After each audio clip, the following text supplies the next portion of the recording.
balloons, bazookas, boobies, bosoms, boulders, cans, hooters, knockers, melons, honkers, jugs, rack, tatas, tits, torpedoes, guns, bust, doorknobs, coconuts, and our favorite one, the girls. Welcome to the All About Breastfeeding show, where your host, Lori, highlights mothers just like yourself and goes beyond the surface questions and digs deep so they share not only their joys and happiness in their daily breastfeeding life, but also their pain and struggles and how they worked through them.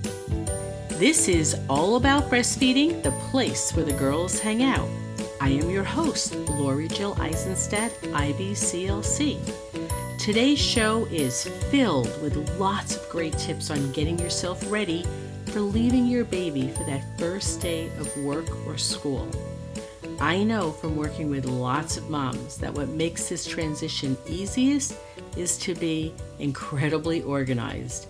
And this planning takes place a few weeks before you go back to work. And the night before is a very important time. So I help you weeks ahead of time get yourself ready and organized, and I also help you to get yourself organized the night before. Putting all your stuff together and being organized. It can seem like a lot when I start going through all this. However, I give you lots of tips and tricks, many that you just don't find in the books. And to make this even easier, because I don't want to create anxiety by telling you you have to be organized and get lists together, I have given you 3 fabulous checklists. Yes, 3 of them, and they're free, and they will help you get and stay organized. There will be links to these free checklists in the show notes. I'm always learning and adding and changing things to make things work better and better for moms.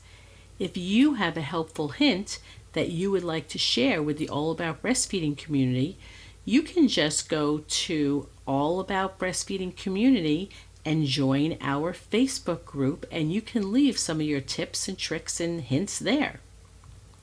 Let's get started with today's show. Welcome to All About Breastfeeding, the place where the girls hang out. This is episode number 68, where I will share tips and tricks to help you navigate pumping in the workplace or school. I would like to start out by first congratulating you on the decision to continue providing milk for your baby, pumping and storing your milk before you return, and pumping while you're away from baby. Well, ask any mother. It takes a lot of work. You have to be highly motivated and very dedicated. Mothers will also tell you that it's well worth it, and they prove this by pumping for subsequent babies. We have spent 3 shows together talking you through how to get to this point. Here is a quick review. Part 1, which is episode number 62.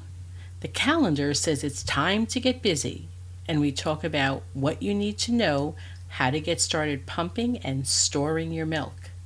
In part 2, which is episode number 64, we talk about tips and tricks to make pumping as easy and as convenient as possible. Part 3, episode number 66. This was last week's episode, and we talked about bottles, bottle feeding, and daycare. And today in part 4, we will be focusing on pumping in the workplace. Everything that I'm going to talk about applies to employees in the workplace as well as students in school. In case this is the first show you're listening to, I will warn you that you will hear a few sirens throughout the show. This is me, quirky Lori, just experimenting and having a little fun with the show. There are times when I want to highlight something of importance, and you will hear the siren first to let you know you really want to pay attention to that part. I snuck the first siren in the beginning of the show. This is because I know a lot of listeners are doing other things while they're listening to the show. And they tend to get a little crazy when they hear good information that they want to write down so they can remember it. I just wanted to let you know that This is a great show for you to listen to and one to share with friends. It is going to be chock full of great information. However, do not worry if you're driving and can't remember everything. Once you get a chance, just go to the show notes, which you will find at allaboutbreastfeeding.biz/podcast. You can read the notes from the show, and you can download the handy checklist I have made for you. Let's get into the details of the working and pumping mom. This might sound a little strange to you. However, you can get started well before you even have your baby. Yes, during your pregnancy, you can already begin your preparation for the time you're going back to work or school. The number one thing you can do ahead of time is to be knowledgeable about your legal rights as a pumping mom in the workplace. This is research you can easily do during pregnancy, and I will place the links for this in the show notes. Whether it is work or school, take a look around. Notice any new mothers who have come back from maternity leave. Introduce yourself. Get into a conversation with them about how pumping has been for them. They may have some good need-to-know information for you. You can also discuss your plans with your employer or teacher. You want to be sure they have the proper accommodations for expressing milk at your job or school. If no one has pumped at work before, you can discuss with them what you will need, which basically is a private lactation room specifically used for this purpose. If there is no room set up for this, you can be flexible as long as the space offered is private, where you will not be interrupted, and is convenient to your workspace. You need a clean private office, maybe a conference room that's not in use, a small closet that's converted into a lactation room. Some workplaces can get pretty creative. In retail, perhaps a dressing room in the retail store can be set aside for pumping. If you work in a hotel, they can designate one room in the hotel for pumping moms. There are construction sites that have pods that are specifically designed for pumping moms. Where there's a will, there is a way. Before you go back to work during your pregnancy, you can Google or do a Facebook search for support groups of working women who breastfeed. If there's not one close to you, feel free to start one of your own.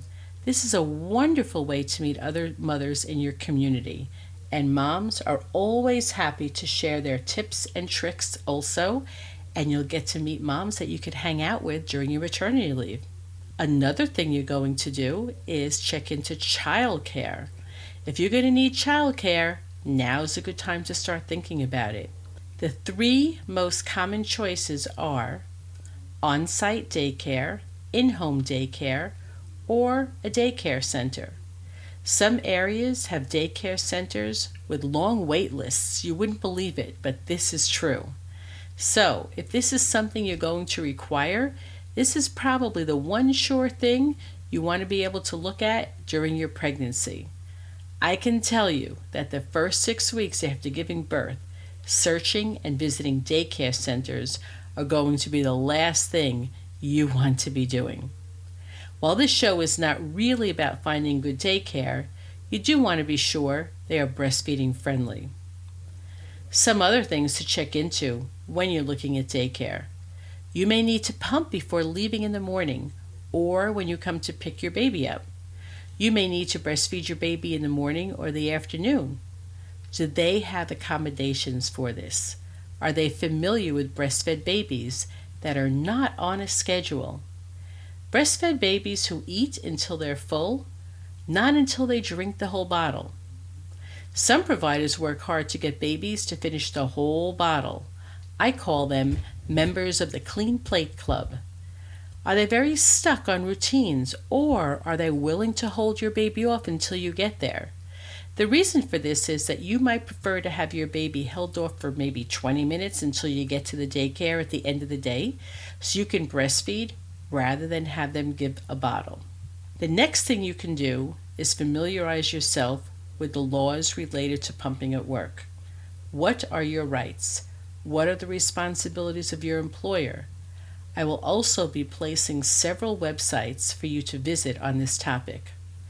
This show is heard all around the world. The laws will vary from place to place. I am definitely not an authority on state, federal, and laws of other countries. So the best place I have for you is to start to look up the breastfeeding laws in your local or statewide Department of Health websites, a breastfeeding coalition, whatever is equivalent to that in your country. In the United States, my favorite site to go is usbreastfeeding.org, where you will find information on state coalitions and information on pumping in the workplace. I am going to say them here, but again, this information will be in the show notes. www.usbreastfeeding.org/coalitions-directory. One of my favorite websites for working and the breastfeeding and pumping mom is usbreastfeeding.org/workplace-law. The United States Breastfeeding Committee has a fabulous workplace guide which discusses federal workplace support, and it covers topics such as break time, who is covered by the law, what are the laws in your state, how to talk to your employer about pumping or nursing breaks, what are the space requirements, what can you do if your employer refuses to comply, and a bunch of FAQs. This is packed with so much great information and way too much for me to share in the show, but it is a must read for any pumping mom.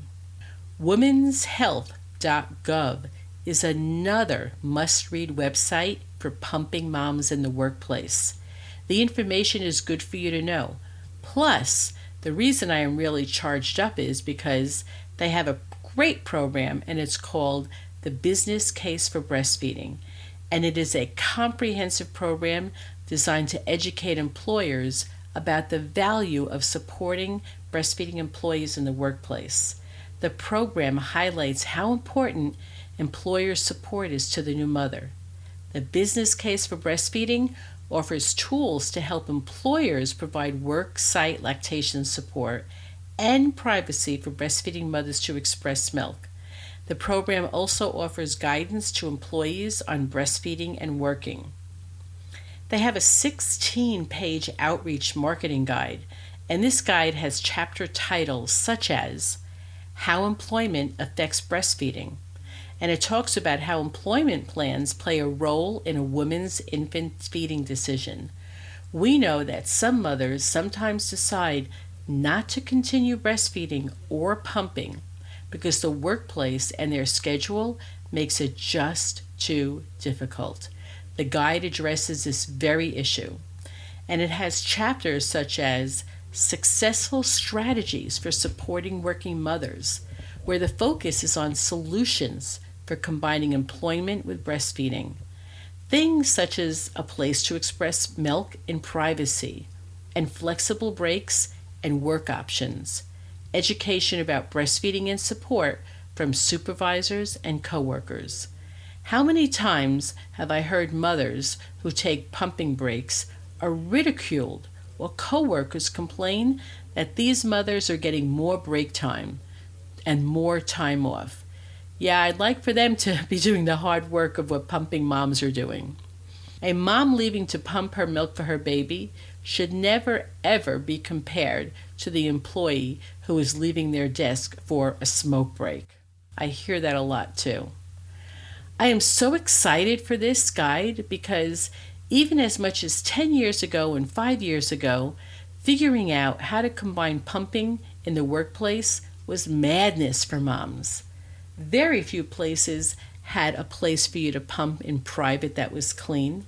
Very few places had hospital-grade pumps for you to use, and now more and more places are being compliant and making it very breast pumping friendly for moms.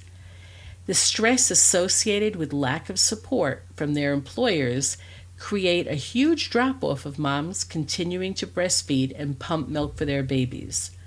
I'm not saying working and pumping is easy by any means.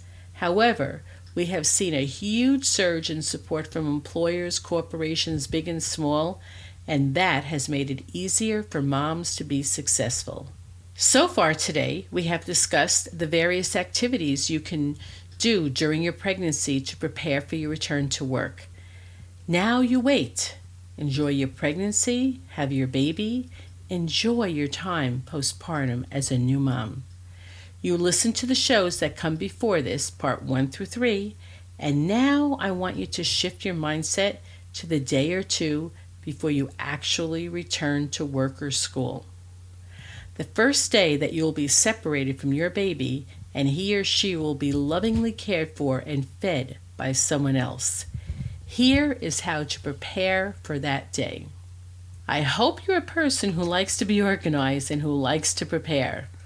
If you are not, methinks you better get started because honestly, preparation is really going to be your key to success. We are going to talk about a proposed routine, one that I suggest, and one that you will change around to fit your needs and lifestyle. But it's nice to have a place to start.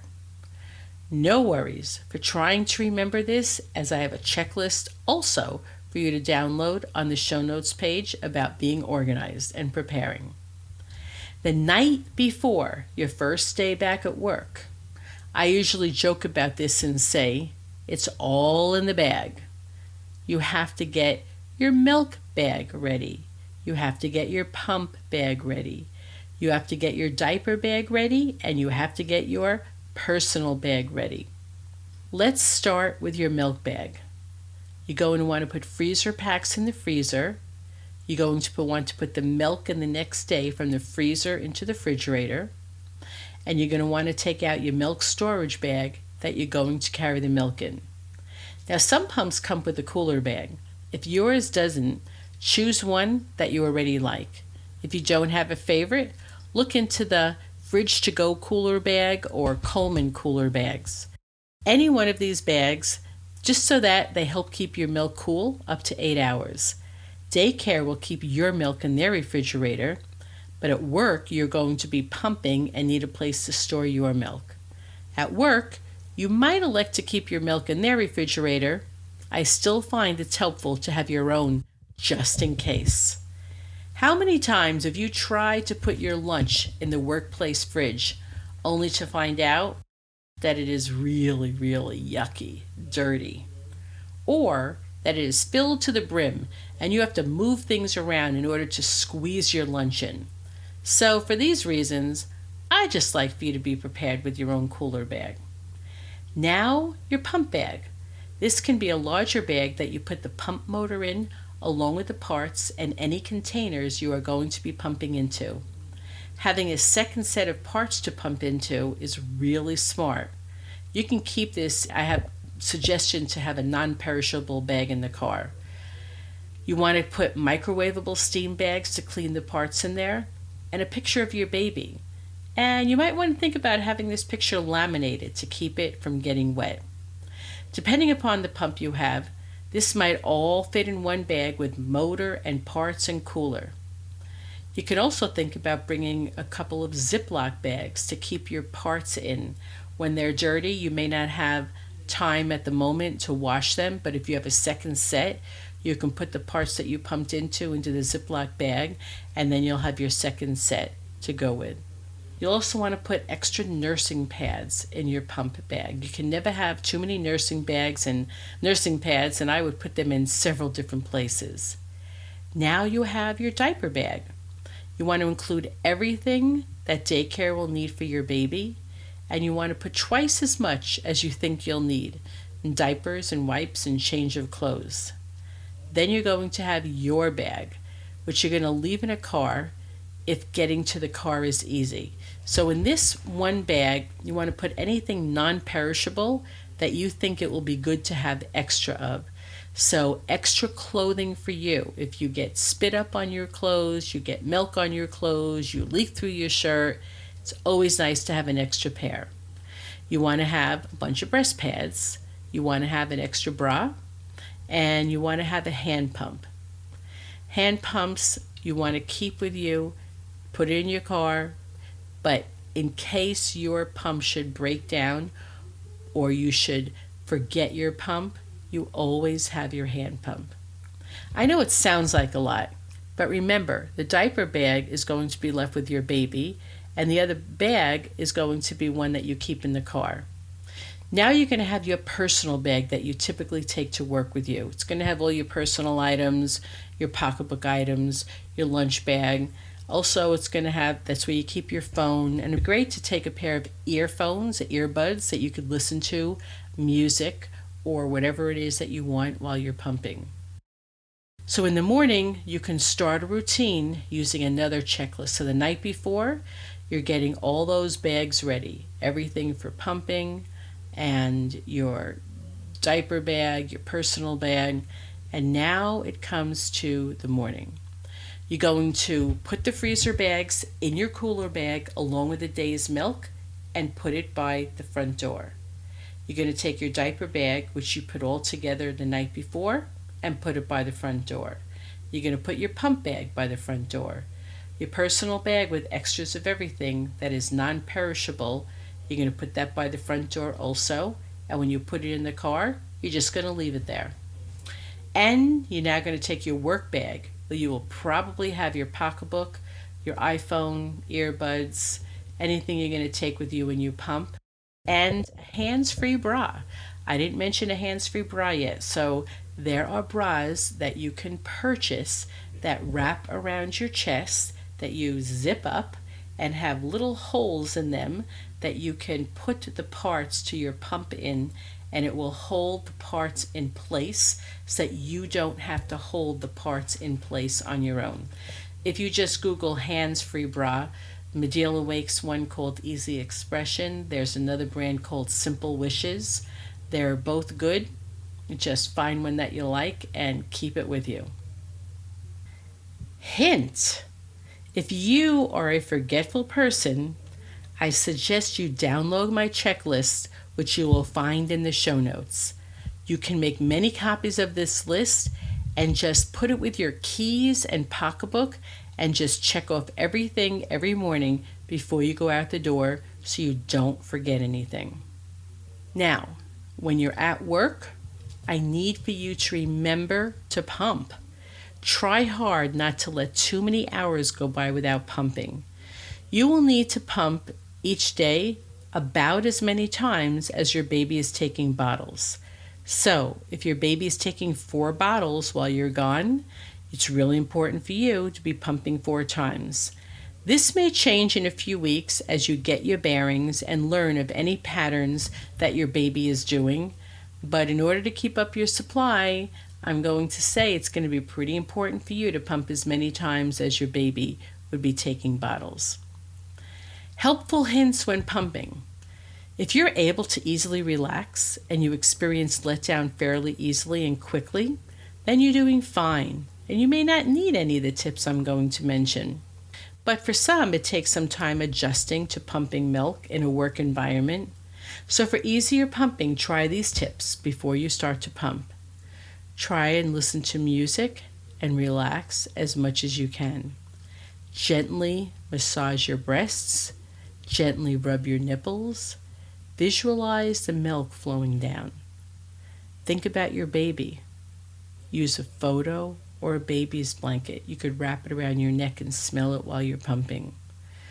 Put your earbuds in and listen to music that helps you to relax. Maybe even do a quick meditation that will help you relax. It may take a few days of pumping at work for you to begin to relax. Just give yourself a little time, and pretty quickly, this will become part of your routine. You may want to put a reminder on your phone to take home your pumped milk and your pump bag. Remember, especially in the beginning, it's not going to be routine for you, and you just don't want to forget to bring home your pumped milk.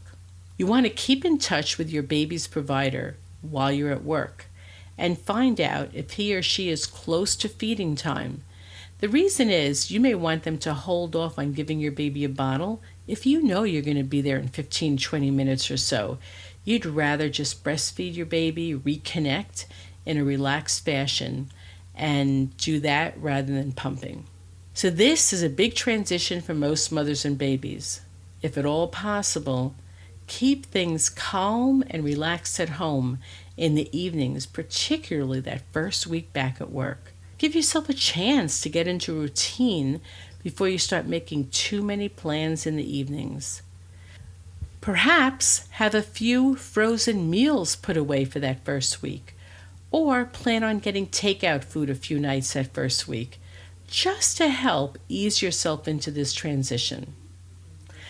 I look forward to part 5 of this series, where I'm going to be troubleshooting, going to be answering your questions live on Facebook Live. I hope you can be there for the live Q&A, but if not, there's always a replay to listen to. This is going to be held on June 22nd at 12 o'clock to 12:30 Pacific Time. You will want to go ahead and like my Facebook page. It is all about breastfeeding. I will be posting updates about the Facebook Live and make a note if anything changes. You could also post your questions that you have there. You can put them right on the Facebook page. This concludes part 4, and I'm really happy that you stayed with me this whole time. You got all this great information, and I really look forward to part 5, where we get to answer your questions. Until the next show, bye-bye.